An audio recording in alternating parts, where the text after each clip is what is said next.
ভয়ের সাথে আমরা সবাই পরিচিত, কষ্টও আমরা সবাই পেয়েছি।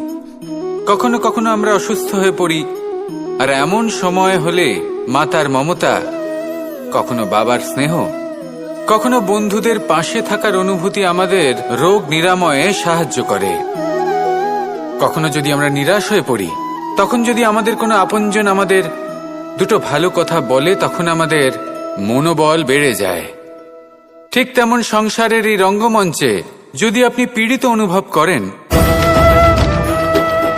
কিছু শুভ কথা আলোচনা করুন, কিছু স্তুতি গান করুন, কিছু মুহূর্তের জন্য হলেও নিজের ইষ্টদেবের কথা স্মরণ করুন আর প্রার্থনা করুন।